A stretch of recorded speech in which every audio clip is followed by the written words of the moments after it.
Assalamualaikum warahmatullahi wabarakatuh. Alhamdulillahirabbil alamin. Hamdan na'imin, hamda syakirin, hamda yuwafi ni'amahu yaqafi mazidah. Ya Rabbana lakal hamdu kama yanbaghi li jalali wajhikal karim wa li'azimi sultanik. Amma ba'du. Alhamdulillah, pada kesempatan kali ini saya diberikan kesempatan untuk mempresentasikan makalah dengan judul Hadis tentang hak-hak perempuan atas dirinya dalam aplikasi 60 hadis Nabi tentang hak perempuan dalam Islam. Baik, langsung saja. Pada hakikatnya, agama Islam sangat menjunjung tinggi tentang hak manusia dengan tidak memandang jenis kelamin laki-laki ataupun perempuan. Namun, apabila ditarik jauh ke masa lalu, budaya patriarki akan menjadi suatu hal yang wajar di sebagian kalangan masyarakat. Anggapan bahwasanya derajat laki-laki lebih tinggi dibanding perempuan telah ada bahkan semenjak zaman Yunani kuno, di mana pada zaman itu hak-hak perempuan sangatlah tidak dihargai. Perempuan dianggap hanya sebagai benda atau alat yang bisa diperjualbelikan. Hal serupa terjadi juga di Jazirah Arab pada masa pra-Islam, yang dimana banyak riwayat yang mengatakan perempuan di kala itu dianggap sebagai pembawa sial, sehingga apabila ada bayi perempuan yang lahir, maka bayi itu langsung dikubur hidup-hidup.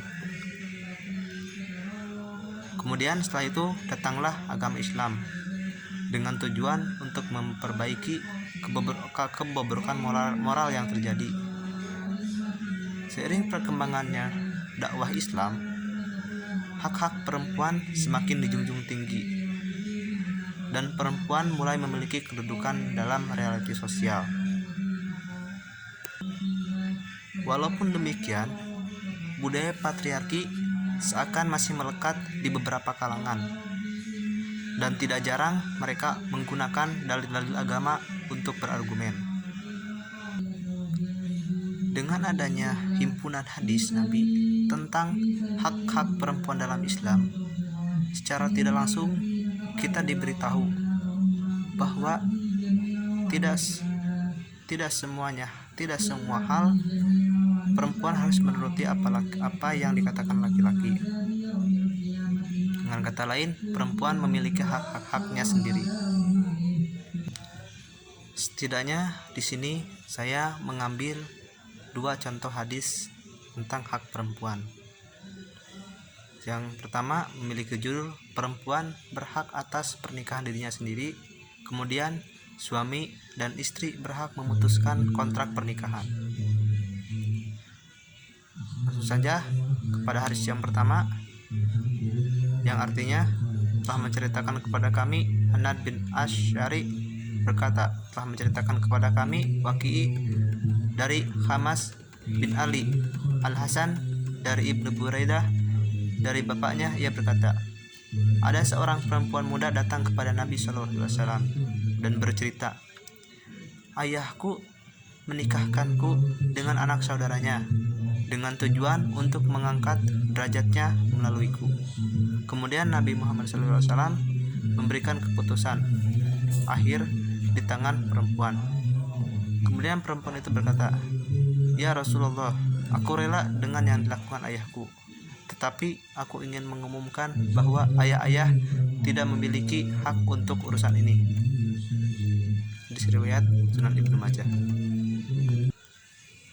Teks hadis ini menggambarkan tentang di mana tidak semua hal harus menuruti kepada apa yang diputuskan oleh orang tua. Seperti yang ditegaskan oleh Nabi Muhammad SAW, hak perempuan atas pernikahannya adalah perempuan itu sendiri, bukan ayahnya apalagi keluarga jauhnya. Semua itu dimaksudkan agar perempuan merasa nyaman dan rela dalam berumah tangga, sehingga bisa menjadi keluarga yang sakinah mawaddah warahmah.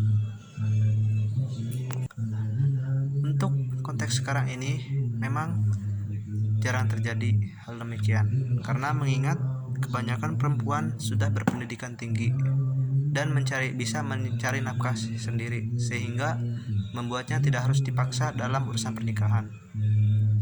Tetapi tidak sedikit juga yang beranggapan bahwa perempuan harus tunduk pada laki-laki, sehingga menjadikan hadis tersebut masih relevan dalam kondisi saat ini, yang dimana perempuan mempunyai haknya secara utuh.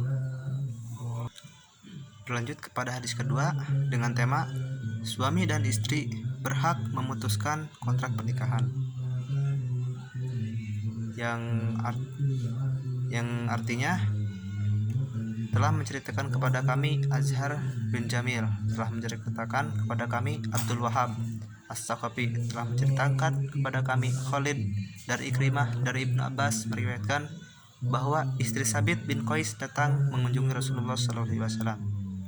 Kemudian ia berkata, "Tidak ada yang aku kecam dari agama maupun moral Sabit, tetapi aku tidak ingin ada kekafiran dalam keislamanku dengan satu rumah bersama Sabit." Rasulullah SAW bertanya, "Maukah kamu kembalikan kebunnya yang diberikan sebagai mas kawin?" Istri Sabit menjawab, "Ya, mau." "Terimalah kebun itu dan ceraikanlah ia," kata Nabi Muhammad SAW kepada Sabit. Jika dilihat konteks hadis tersebut, dijelaskan bahwa jika pihak perempuan mendapatkan perlakuan buruk, maka pihak perempuan berhak menerima ganti rugi kepada pihak suami sebagai kompensasi. Namun, jika pihak perempuan memutuskan kontrak pernikahan karena hal yang bersifat subjektif seperti yang dikisahkan dalam hadis, maka pihak perempuan harus mengembalikan harta suami, apalagi dalam konteks tersebut yang memiliki harta adalah suaminya, dan perempuan hanya mengurus rumah tangga dan tidak memiliki penghasilan. Meskipun dalam hadis tersebut disebutkan bahwa suami dan istri mempunyai hak memutuskan kontrak pernikahan, tetapi tetap saja jika hal tersebut tidak mempunyai alasan yang jelas, maka hukumnya menjadi haram. Namun jika hal tersebut memiliki alasan yang jelas, maka hukumnya diperbolehkan. Seperti salah satu sabda Nabi yang menjelaskan bahwa perkara halal yang sangat dibenci oleh Allah Subhanahu wa taala adalah perceraian. Dengan adanya kedua contoh hadis tersebut, kita mengetahui bahwa perempuan tidaklah lemah. Perempuan tidaklah selamanya harus menurut kepada laki-laki yang notabene fisiknya itu kuat. Perempuan mempunyai hak-haknya sendiri. Seperti di Indonesia sendiri, dengan adanya perundang-undangan yang mengatur tentang hak asasi manusia, yang dimana kebebasan semua orang diberikan kebebasan untuk berpendapat. Hal tersebut sangatlah berperan dalam mengurangi permasalahan dalam banyak bidang, seperti diantaranya dalam bidang politik, hak perempuan diberikan hak untuk berpartisipasi, diberikan hak untuk dipilih dan memilih, diberikan hak untuk mengambil bagian dalam organisasi. Selanjutnya di bidang kewarganegaraan, di bidang pendidikan dan pengajaran, di bidang profesi dan ketenagakerjaan, di bidang kesehatan, hak-hak perempuan untuk melakukan perbuatan hukum, dan hak-hak perempuan dalam ikatan atau putusnya perkawinan. Jika dilihat dari keadaan fisik dan lainnya, perempuan memanglah lebih lemah daripada kita. Namun tidak selamanya. Namun perlu diingat bahwa semua orang memiliki kekurangan dan kelebihannya masing-masing. Adanya pandangan kita melihat mereka lebih lemah daripada kita, yaitu karena kita hanya melihat dari satu sudut pandang saja. Baik, sekian presentasi dari saya, kurang lebihnya mohon maaf. Assalamualaikum warahmatullahi wabarakatuh.